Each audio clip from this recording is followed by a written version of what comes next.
اللهم صل على سيدنا محمد یا رب صل وسلم. بسم اللہ الرحمن الرحیم. سورہ فجر کا تقریباً پچھلا ایک حصہ آدھا حصہ ہو چکا تھا اور آج انشاءاللہ ہم اگلا حصہ پڑھیں گے. یہاں تک چل رہی تھی کلا بل لا تکرمون الیتیم. ایک میں اس کو ہائی لائٹ کر دیتا ہوں. کلا بل لا تکرمون الیتیم، ہرگز ایسا نہیں ہے بلکہ تم یتیم کا اکرام نہیں کرتے. کلا کا مطلب ہرگز ایسا نہیں ہے. کیا مطلب؟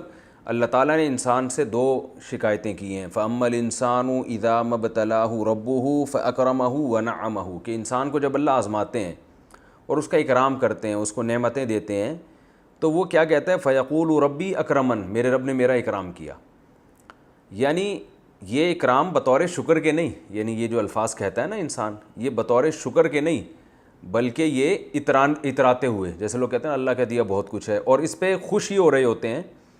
دو چیزیں یعنی ان میں فالٹ ہوتے ہیں. ایک تو یہ کہ اپنے آپ کو اس کا مستحق سمجھتے ہیں، دوسری بات یہ کہ اس کو مقبولیت کی دلیل سمجھتے ہیں کہ ہمیں اللہ نے چونکہ نعمتیں دی ہیں اس کا مطلب ہے کہ ہم اللہ کے محبوب بندے ہیں. تو حالانکہ ایسا نہیں ہے. اللہ نے فرمایا اذا مبتلاہ، اللہ تو اسے کیا کر رہے ہیں؟ ابتلا کر رہے ہیں، آزما رہے ہیں. تو دولت آنے کے بعد اللہ کا شکر بھی ادا کرنا چاہیے اور ساتھ ساتھ یہ احساس بھی رہنا چاہیے کہ یہ ہمارے لیے بہت بڑی آزمائش ہے، لہذا انسان اترائے نہیں. تو اللہ فرماتے ہیں اس کا یہ نظریہ ہے کہ دولت ملنا اس کی علامت ہے کہ آپ کا رب آپ سے خوش ہے. یہ نظریہ کیا ہے؟ کلا، اس نظریے پہ اللہ نے رد کیا، ہرگز ایسا نہیں ہے. اور دوسرا نظریہ کیا ہے انسان کا؟ اذا مبتلاہ فقدر علیہ رزقہ، کہ جب اللہ اسے آزماتے ہیں اور اس کے روزی تنگ کر دیتے ہیں، فیقول ربی اہانن، تو کیا کہتے ہیں؟ میرے رب نے میری توہین کی. یعنی وہ غربت کو اور آزمائشوں کو کیا سمجھتا ہے کہ اللہ راضی نہیں ہے لہذا مجھے رسوا کر رہا ہے. تو یہ بھی غلط نظریہ ہے، کیونکہ یہ کافروں کا عقیدہ ہے کہ پیسہ آنا کامیابی کی علامت اور پیسہ جانا ناکامی کی علامت. تو اعمال پر مدار ہے. اللہ یہ ہمیں بتا رہے ہیں ان آیتوں میں کہ اصل جو کامیابی اور ناکامی پر وہ ہے وہ کس پر ہے؟ اچھے اعمال پر. تو اللہ فرماتے ہیں کلا، ہرگز ایسا نہیں ہے. یعنی دولت آنا یہ اس کی علامت نہیں ہے کہ اللہ کی نظر میں آپ مقبول ہیں، اور دولت جانا اس کی علامت نہیں ہے کہ اللہ آپ سے ناراض ہے. تو یہ اللہ فرماتے ہیں کلا، یعنی تمہارا یہ نظریہ درست نہیں ہے. اور آگے بتاتے ہیں یہ تو نظریے کی خرابی ہے، کانسیپٹ ٹھیک نہیں ہے. آگے اعمال میں بھی تمہارے گڑبڑ ہے. وہ اعمال کیا؟ بلکہ اس سے بھی بڑھ کر، یعنی ایک تو نظریہ خراب، بلکہ مزید کیا ہے؟ لا تکرمون الیتیم، اعمال تمہارے اتنے برے ہیں کہ تم یتیم کا اکرام نہیں کرتے. بہت برا عمل ہے اس کا اکرام نہ کرنا. کیسے برا عمل ہے؟ میں ساتھ ساتھ اس کی تفسیر بھی بیان کرتا جا رہا ہوں کیونکہ اب ترجمہ تو الحمدللہ بہت آسان ہو گیا ہے. دیکھیے پہلی بات تو یہ کہ اس آیت میں اللہ نے یہ نہیں فرمایا کہ توہین الیتیم، کہ تم یتیم کی توہین کرتے ہو، بلکہ اللہ نے فرمایا تم یتیم کا اکرام نہیں کرتے. یعنی یہ اس سے بھی اوپر کا درجہ ہے. ایک ہوتا ہے کسی کی توہین کرنا، ایک ہوتا ہے نہ توہین کریں نہ اکرام کریں، اور ایک ہوتا ہے اکرام کرنا، عزت دینا. یہ اس سے اوپر کا درجہ ہے. تو اللہ یتیم کے بارے میں یہ چاہتے ہیں کہ یتیم کی توہین تو دور کی بات، بلکہ باقاعدہ یتیموں کا اکرام کیا جائے، کیونکہ وہ قابل ترس ہے معاشرے میں. اور یتیم اس بچے کو کہتے ہیں نابالغ ہو اور اس کا باپ فوت ہو جائے. تو جس نابالغ بچے کے والد کا انتقال ہو جائے گا اس کو شریعت میں کیا کہا جاتا ہے؟ یتیم. اس کے بہت زیادہ فضائل ہیں. سوال یہ پیدا ہوتا ہے کہ اس کے اتنے فضائل شریعت نے کیوں بیان کیے؟ بھائی باپ کا انتقال ہو گیا تو کیا ہو گیا؟ اچھا عجیب بات ہے، اس سے باپ کے رشتے کی ویلیو کا بھی پتہ چلتا ہے. بچپن میں بچے کی ماں فوت ہو جائے تو بظاہر نقصان زیادہ ہے، کیونکہ ماں جس طرح سے پالتی ہے باپ نہیں پالتا. بچپن میں بچے کو باپ کی ضرورت ہے یا ماں کی؟ بھئی زیادہ ماں کی ضرورت ہے نا، وہ دودھ پلاتی ہے. ابا تو صبح آفس جا رہے ہیں شام کو آ رہے ہیں، بچے کو اٹھاتے بھی نہیں گود میں. ماؤں کو یہ تکلیف ہوتی ہے نا. اور زیادہ ٹائم کون دیتا ہے؟ ماں دیتی ہے. محبت بھی ٹوٹ کے وہ کرتی ہے. لیکن ماں مر جائے تو اسلام میں اس بچے کے لیے کوئی نہ الگ سے لفظ ہے اور نہ اس پہ خرچ کرنے کے فضائل اور نہ اس کے اکرام کے فضائل. یہ بہت اہم ٹیکنیکل پوائنٹ ہے. باپ مر جائے تو اسلام میں جو ہے نا اس کے بڑے فضائل ہیں. اس بچے کو جس نے سر پہ ہاتھ رکھا اتنی نیکیاں، اور اس کی کفالت اور اس کا مال کھانا اتنا حرام. تو اس سے پتہ چلتا ہے کہ بھائی باپ مرنے سے کچھ اس قسم کے نقصانات ہو رہے ہیں کہ ماں مر جاتی تو اس نوعیت کے نقصانات نہیں تھے. دیکھیں بچے کو ضرورت ماں کی ہے, لیکن ماں مر جائے باپ اس کی تلافی کر لے گا کسی اور طریقے سے. کوئی دائی لے کر آ جائے گا, کوئی اور عورت تنخواہ پہ رکھ لے گا جو بچے کو پال لے گی. ظاہر ہے وہ ماں جیسی محبت نہیں دے گی, لیکن بچے کو ماں جیسی محبت کی ضرورت تھوڑے دن کی ہے. لیکن باپ اگر مر جائے نا تو بچے کو جو تحفظ ملتا ہے باپ کی وجہ سے وہ تحفظ کبھی نہیں مل سکتا, وہ رل جاتا ہے معاشرے میں. اور ماں بیچاری کو پتہ بھی نہیں ہوتا کہ میرے بچے کے ساتھ معاشرہ کر کیا رہا ہے, اس کے حقوق کو ضائع کیسے کر رہا ہے, اس کی تربیت نہیں ہوگی. تو ایک کوالٹی تو باپ کی یہ ہے کہ وہ جس طرح سے شیلٹر بنتا ہے بچے کے لیے اس طرح سے ماں وہ شیلٹر بن نہیں سکتی. دوسری کوالٹی باپ کی یہ ہے کہ فقہاء نے لکھا ہے لِأَنَّ بِالرِّجَالِ مِنَ الْغَيْرَةِ مَا لَيْسَ بِالنِّسَاءِ. اولاد کے معاملے میں ماں میں بھی محبت باپ میں بھی, لیکن جو غیرت ہے نا وہ باپ میں زیادہ ہوتی ہے ماں کی نسبت.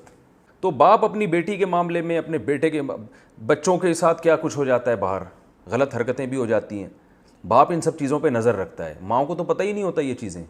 باپ کو جیسی پتہ چلتا ہے کسی نے بچے کے ساتھ کوئی ایسی حرکت کی کوشش, آج کل تو یہ بھی بہت فحاشی بہت پھیل رہی ہے, باپ تو آنکھیں نکال دے گا جا کے, ماں بیچاری کیا کرے گی, ماں کو تو پتہ ہی نہیں چلتا.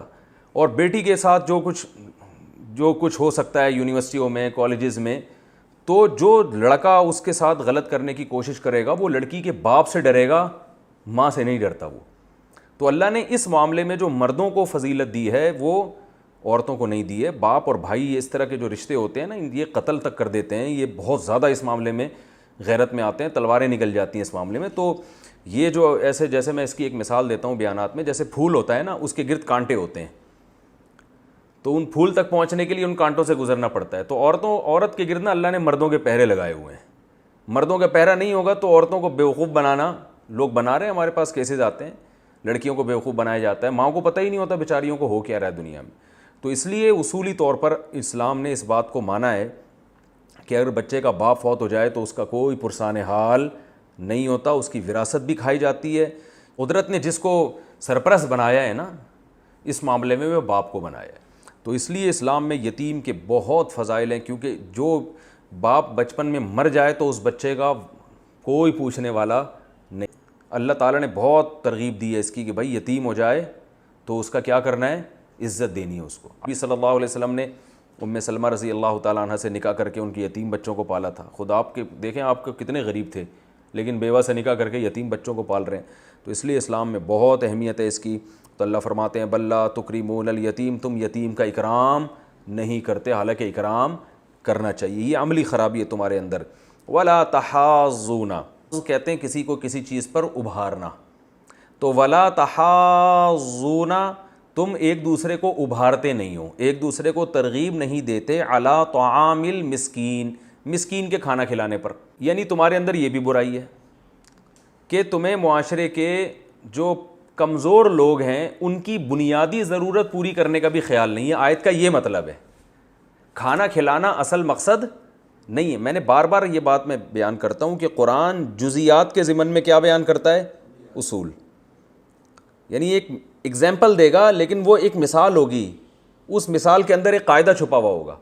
اصل میں قرآن یہ بیان کرنا بتا رہا ہے یہاں پہ کہ تم معاشرے کے ضرورت مند لوگوں کی بنیادی ضرورتوں کا خیال نہیں رکھتے, اور خیال رکھنے کا بہترین طریقہ یہ ہے کہ ایک دوسرے کو خیال رکھنے کی ترغیب دی جائے. یہی ہے نا. تو اس لیے قرآن نے کیا بیان کیا, اصل کیا بیان کرنا چاہ رہے ہیں اس کو نوٹ کریں. اس آیت کا جو ترجمہ ہوگا نا, جو مفہوم ہوگا اصل, وہ کیا ہے, تم معاشرے کے جو ضرورت مند لوگ ہیں ان کی بنیادی ضرورتوں کا بالکل بھی خیال نہیں رکھتے, بس اپنے پیسے اور کھانے پینے میں مگن ہو. اب اس کو قرآن نے کیا بیان کیا, اب دیکھیں اس کی مثال کیا ہے کہ خیال رکھنا سب سے آسان طریقے سے خیال کیسے رکھا جاتا ہے, ایک دوسرے کو ترغیب دے دی جائے. بھائی جیب سے پیسہ نکلنا تو اور مشکل کام ہے نا, کم سے کم درجہ کیا ہے, ایک دوسرے کو ترغیب دی جائے کہ یار آؤ اس پہ بیٹھ کے بات کر لیتے ہیں, معاشرے کے ضرورت مند لوگوں کا ہمیں کیسے خیال کرنا چاہیے. تو تحاضون میں اس کو اللہ نے بیان کر دیا کہ ایک دوسرے کو ترغیب بھی نہیں دیتے, تمہیں خیال ہی نہیں ہے, بس اپنے دولت میں اپنے پیسوں میں مگن ہو. اور بنیادی ضرورتوں میں سب سے بڑی ضرورت کیا ہے؟ کھانا، کیونکہ ہر چیز کا متبادل ہے، ہر چیز کا آلٹرنیٹ ہے، کھانے کا کوئی متبادل نہیں ہے، اور اس کے بغیر تو گزارا ناممکن ہے۔ تو کھانے کا ذکر بتانے سے کھانا مقصد نہیں ہے، کھانا کیونکہ انسان کی بیسک ضرورت ہے، تو جس کی بھی جس وقت جو بیسک ضرورت ہو اس کو پورا کرنا اس آیت کے تحت داخل ہے۔ وَتَأْكُلُونَ التُّرَاثَ أَكْلًا لَمًّا، کیسی پیاری آیتیں، دیکھو یہ اس معاشرے میں نازل ہو رہی ہیں اور اس یتیم پر نازل ہو رہی ہیں جو نہ لکھنا جانتے تھے اور نہ پڑھنا۔ ایسی اخلاقی تعلیمات دنیا میں کسی کے باپ کے پاس بھی نہیں ہے، معذرت کے ساتھ تفسیر میں ایسے الفاظ استعمال نہیں کرنے چاہیے، لیکن حقیقت ہے کسی مذہب کے پاس ہیں یہ تعلیمات؟ کہیں بھی نہیں ہے۔ اور معاشرہ ان تعلیمات کو فالو کرنا شروع کر دے تو کتنا پیارا معاشرہ وجود میں آ جائے۔ تو اللہ نے فرمایا کہ نہ صرف یہ کہ تم خیال نہیں کرتے بلکہ الٹا یہ کرتے ہو، یعنی اللہ تو کہہ رہے ہیں اپنے مال میں سے خرچ کرو نا جو اللہ نے تمہیں دیا ہے، دوسروں کا خیال کرو، بلکہ الٹا کیا کرتے ہو، جو تمہارا حق نہیں بھی بنتا وہ بھی دوسروں سے چھین رہے ہوتے ہو۔ اور کیسے چھینتے ہو؟ وَتَأْكُلُونَ التُّرَاثَ، تَأْكُلُونَ تَنْصُرُونَ کی طرح کھاتے ہو تراث، تراث میراث کو بولتے ہیں، وراثت کھاتے ہو، اکلن کھانا، لما کا معنی دبا کے، ٹھیک ہے نا، وراثت کھاتے ہو دبا کے کھا جاتے ہو، پوری پوری طارق روڈ کی دکانیں ہڑپ کر جاتے ہو۔ آپ کہہ سکتے ہیں میں نے تو تھوڑی سی کھائی ہے، ہو سکتا ہے بھائی کوئی صاحب سن رہے ہو بیان کہہ رہے ہیں میں نے تو بہن کے صرف 1 لاکھ روپے کھائے تھے، باقی تو سارے ادا کر دیے تھے، جبکہ اللہ کیا فرماتے ہیں تم کھاتے ہو دبا کے۔ تو اصل بات یہ ہے کہ دیکھیں جو حرام کھاتا ہے نا وہ تھوڑا اور زیادہ نہیں دیکھتا، جس نے تھوڑا کھایا ہے نا اس کو موقع تھوڑے کا ملا ہے، زیادہ کا ملتا تو وہ کیا کرتا؟ زیادہ کھا لیتا۔ اس لیے اللہ نے وہ بات ذکر کی ہے جو معاشرے میں رائج ہے۔ اللہ تعالیٰ فرماتے ہیں وَتَأْكُلُونَ التُّرَاثَ، اور تم وراثت کھاتے ہو، اکلا لما، ایسا کھانا، عقل کہتے ہیں کھانے کو، لما طبیعت سے کھاتے ہو خوب۔ اور وجہ کیا ہے؟ وَتُحِبُّونَ الْمَالَ، اور تم محبت کرتے ہو مال سے، حباً ایسی محبت جمع بھی بہت زیادہ، مال سے بھی تمہیں تھوڑی محبت نہیں ہے، دنیا کو مسافر خانہ نہیں سمجھتے، بہت زیادہ محبت ہے۔ تو یہ بہت زیادہ مال سے محبت کرنا بھی شریعت میں اچھا کام نہیں ہے، چونکہ اس لیے زیادہ محبت کی اجازت نہیں ہے کہ یہ دنیا مسافر خانہ ہے، اور اسی کا اگلی آیتوں میں ذکر ہے۔ آگے اللہ فرماتے ہیں کلا، ہرگز ایسا نہیں ہے، یعنی تم جو مال سے محبت کرتے ہو گویا تم بزبان حال یہ بتا رہے ہو کہ دنیا ہمیشہ رہے گی اور یہ سب اسی طرح چلتا رہے گا نظام، تو اللہ فرماتے ہیں کلا، ہرگز ایسا نہیں ہے۔ اذا دکت الارض دکن دکا، اس کا معنی ہوتا ہے کسی چیز کا کوٹنا، تو دکا کا ضربہ کی طرح، تو اس کو پڑھتے کیا ہیں؟ دکا۔ اذا دکت الارض، جب کوٹ دیا جائے گا زمین کو، توڑ پھوڑ دیا جائے گا زمین کو، دکن دکا، دکن بھی تاکید کے لیے، پھر دوبارہ دک میں نے کوٹنا، یعنی بہت زیادہ کوٹ دیا جائے گا زمین کو۔ وجاء ربک، اور آئے گا تیرا رب، والملک، اور فرشتے، صفاً صفا، صف بنا کر، صفاً صفا مکمل، یعنی فرشتے بھی صفوں میں کھڑے ہوں گے۔ اچھا یہ بھی ایک علمی نکتے کی بات ہے کہ اس فرشتوں کے بارے میں بھی قرآن میں آتا ہے کہ جب اللہ کی حمد و ثنا کرتے ہیں صفیں بنا کے، نبی صلی اللہ علیہ وسلم جب نماز کے لیے آتے ہیں تو بعض دفعہ آپ فرماتے صحابہ سے الا تصفون کما تصف الملائکہ، تم ایسے صفیں نہیں بناتے جیسے فرشتے بناتے ہیں۔ تو فرشتے کیسے بناتے ہیں؟ بالکل مل مل کے کھڑے ہوتے ہیں، تو تم بھی ایسے مل مل کے کھڑے ہو جاؤ۔ تو اس سے پتہ چلتا ہے اسلام کے مزاج میں ڈسپلن ہے۔ بیٹھے تو شلوار کا ناڑا لٹک رہا ہے، چلنے کی تمیز نہیں، کوئی ڈسپلن ہی نہیں ہے، اس کو سمجھتے ہیں لوگ ماشاءاللہ بہت پہنچے ہوئے بزرگ ہیں۔ صفوں میں نبی صلی اللہ علیہ وسلم کس قدر اہتمام کیا کرتے تھے، یعنی جب صفیں تیار ہو جاتی نا تو آپ صلی اللہ علیہ وسلم چلتے تھے صفوں میں، دیکھتے تھے کہ کسی کا سینہ یا پیٹ آگے تو نہیں نکلا ہوا۔ تو مشہور واقعہ، ایک صحابی کو آپ صلی اللہ علیہ وسلم نے ایسے نوک لگائی تو انہوں نے کہا میں بدلہ لوں گا، ٹھیک ہے نا، آپ نے مجھے نوک لگائی ہے اس کی تلوار کی، تو انہوں نے کہا کہ میں تو بدلہ لوں گا، آپ نے فرمایا ٹھیک ہے۔ تو آپ صلی اللہ علیہ وسلم نے اپنے پیٹ کھولا تو انہوں نے بوسہ لے لیا آپ صلی اللہ علیہ وسلم کے پیٹ کا۔ تو وہ بھی یہی واقعہ ہوا تھا، صف کو پیچھے کرنے کے لیے آپ نے ایسا کیا تھا۔ تو آپ صلی اللہ علیہ وسلم بہت زیادہ، حالانکہ تھوڑی دیر کی نماز ہے لیکن بھائی جب لائن سیدھی ہونی چاہیے، لائن کیا ہونی چاہیے؟ سیدھی ٹیڑھی میڑھی لائن اسلام میں قبول نہیں ہے. لائن ہے تو سیدھی اور ٹیڑھی میڑھی نہیں, اور فاصلہ نہ ہو, تمیز سے کھڑے ہوں سارے کے سارے. تو اسلام میں ڈسپلن کی بہت زیادہ اہمیت ہے. تبھی نمازوں کے بھی اوقات ہیں. ایسے نہیں کہ فجر آپ ظہر میں پڑھ لیں, ظہر کسی بھی وقت پڑھ لیں, ایسا نہیں ہے. نمازوں کی ٹائمنگ ہے تو ہر چیز کا. تو اللہ فرماتے ہیں قیامت کے جب بھی حساب ہوگا نا تو بھی فرشتے لائن سے کھڑے ہوں گے, ٹھیک ہے نا. اب یہ چیزیں غیر مسلموں نے ہم سے لے لی ہیں, وہ سارا ڈسپلن وہ فالو کر رہے ہیں, اور ہم سمجھتے ہیں کہ چونکہ غیر مسلم نظم و ضبط کے ساتھ چلتے ہیں لہذا ہم سمجھتے ہیں شاید یہ شیطان نے ان کو سکھایا ہے, ٹھیک ہے نا, اور یہ تو کہ شیطان کو فالو کرتے ہیں لہذا یہ شیطانی کام ہے. وَجَاءَ رَبُّكَ وَالْمَلَكُ صَفًّا صَفًّا, اور تیرا رب اور فرشتے آئیں گے صف بستہ ہو کے. وَجِيءَ يَوْمَئِذٍ بِجَهَنَّمَ, جاء اس کا معنی ہے لایا جانا, جایا آنا, جُوہِیا لایا جانا, جیسے ضربا مارا, ضربا مارا گیا. یومئذ, اور جس دن ایسا ہوگا لایا جائے گا, بجہنم جہنم کو لایا جائے گا. یومئذ, جس دن ایسا ہوگا, یتذکر الانسان, انسان کو نصیحت حاصل ہو جائے گی. وَأَنَّى لَهُ الذِّكْرَى, اور کہاں ہے آج اس کے لیے نصیحت. انا کا معنی کہاں, ہم کہتے ہیں نا انا زیدن, کیا مطلب زید کہاں ہے, تو انا لہو کہاں سے ہے آج اس انسان کے لیے الذکرى نصیحت. کیا مطلب اب نصیحت کا کوئی فائدہ نہیں ہے. اب بڑے پاپڑ ویلے اور بڑی واویلا کرے گا کہ مجھے نصیحت ہو گئی, مجھے اللہ تیری آیتیں سب سمجھ میں آ گئیں کہ یتیم کا مال بھی نہیں کھانا چاہیے, یہ بھی نہیں کرنا چاہیے, وہ بھی نہیں, مجھے سب سمجھ میں آ گیا. اللہ فرماتے ہیں اب کہاں سے نصیحت, اب تو رزلٹ کی اناؤنس ہونے کا دن ہے نا. تو رزلٹ جس دن اناؤنس ہوتا ہے اس دن آپ بیٹھ کے رو رہے ہو یار میں پیپر میں یہ بھی کر لیتا, میں یہ بھی, یہ تو پاگلوں والی باتیں ہیں نا. تو اللہ فرماتے ہیں یہ احمقوں والی باتیں مت کرو. یتذکر الانسان, اس دن انسان کو نصیحت حاصل ہوگی. وَأَنَّى لَهُ الذِّكْرَى, اور کہاں سے اب نصیحت, کہاں سے اب نصیحت, یعنی کہاں گئی نصیحت, اب تو نصیحت کا کوئی ٹائم نہیں ہے. یقولو, پھر انسان کہے گا یا لیتا, یا کا معنی ہائے. ویسے یا عربی میں کہتے ہیں کسی کو پکارنا, جیسے ہم کہتے ہیں نا یا اللہ, کیا مطلب اے اللہ. تو لیتا سے, لیتا کہتے ہیں کاش, نی کا معنی میں, یا لیتنی, یا کا معنی کیا ہوگا ہائے, پکار رہے گویا کسی کو, ہائے کاش, قدمتو, میں نے آگے بھیجا ہوتا. قدمہ کا معنی آگے بھیجنا. وہ کہے گا یا لیتنی, ہائے کاش, قدمتو, میں نے آگے بھیجا ہوتا, لی حیاتی, اپنی اس زندگی کے لیے. حیات زندگی, تی کا معنی میری زندگی, کاش میں نے اس زندگی کے لیے کچھ آگے بھیجا ہوتا. فَيَوْمَئِذٍ, پس یومئذٍ, جس دن ایسا ہوگا, لا يعذب, نہیں عذاب دے گا, عذابہ, اس اللہ کے عذاب جیسا عذاب, احد, کوئی بھی. جس دن یہ قیامت ہوگی نا اور یہ باتیں ہوں گی تو اللہ کے عذاب جیسا عذاب کوئی بھی نہیں دے گا, یعنی بہت سخت عذاب اللہ دے گا. ولا یوثق, اس کا معنی ہوتا ہے اوثق کا معنی ہوتا ہے پکڑنا, تو ولا یوثق وثاقہ, اللہ فرماتے کوئی نہیں پکڑے گا, وثاقہ, اس اللہ کے پکڑنے جیسا, احد, کوئی بھی نہیں. جس دن ایسا ہوگا یعنی قیامت آئے گی تو اللہ کے عذاب جیسا عذاب بھی کوئی نہیں دے سکتا اور اس کی پکڑ جیسی پکڑ بھی کوئی نہیں کر سکتا. یا ایتھا النفس المطمئنہ, اے وہ نفس جو مطمئن ہے. قرآن میں بعض الفاظ محذوف ہوتے ہیں, یعنی یقالو, اس دن کہا جائے گا, اناؤنسمنٹ ہوگی. کیا اناؤنسمنٹ ہوگی, اے وہ نفس, نفس سے مراد انسان ہے. یا ایتھا النفس, اے وہ نفس المطمئنہ, جو مطمئن ہے. مطمئن کا لفظ اردو میں استعمال ہوتا ہے, بھائی میں پورا اطمینان ہے مجھے. تو مطمئن کس بات سے, یعنی اللہ کی توحید پر بھی مطمئن, پیغمبر کی رسالت, ختم نبوت, نیک اعمال, ان تمام چیزوں پہ جو مطمئن تھا.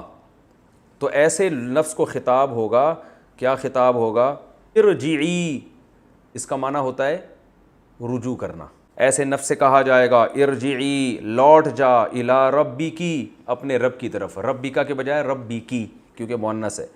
راضیتن, اس حال میں کہ تو بھی کیا ہے, راضی. مرضیہ, اس حال میں کہ تجھ سے بھی رب کیا ہے, راضی. یا ایتھا النفس المطمئنہ, اے وہ نفس جو مطمئن تھا, یعنی اللہ کی عبادت پر, نیک اعمال پر, پورے کانفیڈنس کے ساتھ, اعتماد کے ساتھ اللہ کی عبادت میں, اللہ کے حکام کو پورا کرنے میں لگا رہا. اس کے بارے میں کیا کہا جائے گا, ارجعی الی ربک, چل اپنے رب کی طرف. راضیتن, تو بھی خوش, مرضیتن, اور تیرا رب بھی تجھ سے خوش ہے. تو کتنا زبردست بات ہوگی جب اللہ سے اس حال میں ملاقات ہوگی کہ آپ بھی اللہ سے خوش. کیوں آپ اللہ سے خوش, کہ اللہ نے آپ کو آپ کی جو اعمال تھے نا اس کا ایسا انعام دیا ہوگا کہ آپ بھی کہو گے اللہ میں تجھ سے کیا ہوں. تو اللہ فرماتے ہیں ارجعی الی ربک، اپنے رب کی طرف چل، راضیتاً، تو بھی خوش، کیونکہ اللہ نے تجھے تیری نعمتوں کا ایسا بدلہ دے دیا جو تیرے تصور میں بھی نہیں تھا، مرضیتاً، اور تیرا رب بھی تجھ سے کیا ہے، خوش ہے. فادخلی، اس کا کیا معنی ہوتا ہے؟ داخل ہونا. فادخلی، داخل ہو جا، فی عبادی، میرے نیک بندوں میں، یعنی میرے بندوں میں. جنت میں میرے بندے جا رہے ہیں نا، نیک بندے. عباد عبد کی جمع ہے، عبد غلام کو کہتے ہیں، عباد اس کی جمع آتی ہے. میرے بندوں میں داخل ہو جا، وادخلی، اور داخل ہو جا جنتی، میری جنت میں. تو ایسے نیک لوگوں سے کہا جائے گا. پہلے اللہ نے برے لوگوں کی حالت بیان کی جو کیا کہیں گے، یا لیتنی قدمت لحیاتی، ہائے کاش میں اپنی زندگی کے لیے کچھ کر لیتا. اور اللہ فرماتے ہیں پھر ایسا عذاب اللہ دے گا، اس ندامت کا کوئی آخرت میں فائدہ نہیں ہوگا. ایسا عذاب دے گا کہ اس عذاب جیسا کسی نے عذاب نہیں دیا، اور ایسی پکڑ کرے گا کہ اس کی پکڑ جیسی کسی کی پکڑ ہو نہیں سکتی. اور نیک لوگوں کے ساتھ اللہ کیا سلوک کرے گا، اے مطمئن نفس جو میری بات. تو نفس ایک ہوتا ہے جو ہر وقت الٹے سیدھے کاموں کا حکم دیتا رہتا ہے، اور سب سے بدترین نفس نفس امارہ ہے. اس سے اچھا نفس لوامہ جو برائی کر تو لے لیکن اس کو ندامت ہو. تیسرا نفس مطمئنہ، مطمئن ہو کہ بھائی نہ برائی کرنی ہے کہ بعد میں پھر ملامت کرنی پڑے، ٹھیک ہے نا، اور اللہ کی نعمتوں پر اور اللہ کی تقدیر پر راضی اور شریعت پر اطمینان ہو. پھر اگر کوئی غلطی ہو جائے وہ تو کسی بھی انسان سے ہو سکتی ہے. اللہ نے فرمایا کہ اے نفس جو مطمئن ہے، جو اللہ کی عبادت پر مطمئن تھا، جس کو اعتراض نہیں ہے شریعت پر، اسلام پر، تو آج اللہ کہیں گے چل اپنے رب کی طرف، تو بھی خوش اور اللہ بھی تجھ سے خوش. تو اس صورت کا خلاصہ میں بیان کر دیتا ہوں، وقت تھوڑا رہ گیا. اللہ نے قسمیں اٹھائی ہیں راتوں کی. پھر اللہ نے فرمایا کہ تمہارے رب، تم نے دیکھا نہیں ہے اللہ نے قوم عاد اور قوم سمود کے ساتھ کیا کیا اور کیسا ان کو تباہ و برباد کیا. تو تمہیں عبرت حاصل ہونی چاہیے، لیکن تمہیں عبرت حاصل نہیں ہوتی. تم دیکھتے نہیں کہ قوم عاد قوم سمود کو کتنی نعمتیں ملی تھیں مگر پھر بھی تباہ ہو گئے. تمہاری حالت کیا ہے کہ اکرمہ و نعمہ، اللہ جب اکرام کرتے ہیں اور نعمتیں دیتے ہیں تو قوم عاد اور قوم سمود کی طرح تکبر کرتے ہو، بولتے اب اللہ کا دیا ہمارے پاس بہت کچھ ہے. یعنی اترانے کے لیے کہتے ہو، شکر کے لیے نہیں. اس سے تواضع نہیں پیدا ہوتی. تو مال ہی کو سمجھتے ہو اللہ کی رضا کا ذریعہ، اصل چیز ہی تمہاری نظر میں دولت ہے. اور جب غربت آتی ہے رب نے بیڑا غرق کر دیا، ربی اہانن، اللہ نے کیا کر دیا. اور آج ہم لوگوں کی یہی حالت دیکھ رہے ہیں کہ پیسہ نہیں ہوتا تو سمجھتے ہیں اللہ ہم سے ناراض ہے، پیسہ مل گیا تو سمجھتے ہیں اللہ ہم سے بہت زیادہ خوش ہے. تو ایسا نہیں ہے. تو اللہ فرماتے ہیں کلا، ہرگز ایسا نہیں ہے. تمہارے اندر یہ نظریاتی خرابی بھی ہے، اور عملی خرابی کیا ہے، یتیم کا اکرام نہیں کرتے، مال کھا جاتے ہو وراثت کا، اور تحبون المال حبا جما، مال سے بے پناہ محبت. تو یہ تمام اخلاقی برائیاں ہمیں اپنے اندر سے ختم. اصل میں تو مال کی محبت ہے نا، یہ ان تمام برائیوں کی جڑ ہے. علماء کہتے ہیں کہ حب الدنیا رأس کل خطیئہ، دنیا کی محبت ہر برائی کی جڑ ہے. دنیا کو دل سے نکال دو گے تو یہ برائیاں خود بخود کیا ہو جائیں گی، ختم. جب دولت سے محبت اتنی جتنا رہنا ہے اس کے ساتھ، تو اور وہ یہ نکلے گی کیسے، بار بار اذا دکت الارض دکن دکا. یہ سوچو یہ زمین تباہ ہو جائے گی بھائی. یہ ورلڈ ٹریڈ سینٹر گرا نا، تو ایک تو ورلڈ ٹریڈ سینٹر گرا جس پہ دنیا اتنی حیران ہو گئی یہ کیا ہو رہا ہے، تو پوری زمین ہی ایک دفعہ تباہ ہو جائے گی. یہ ساری بلڈنگیں مٹی بن جانا ہے، اور اس سے پہلے ہم مٹی بن جائیں گے. تو یہ سوچنا چاہیے انسان کو، مسافر خانہ ہے، اس سے مال کی محبت کم ہوگی. جب کم ہوگی تو خرچ کرنا سیکھے گا، پھر کھلائے گا لوگ، معاشرے کو، غریب لوگوں کو، مسکینوں کو، رشتہ داروں پہ خرچ کرے گا. اللہ تعالیٰ عمل کی توفیق عطا فرمائے.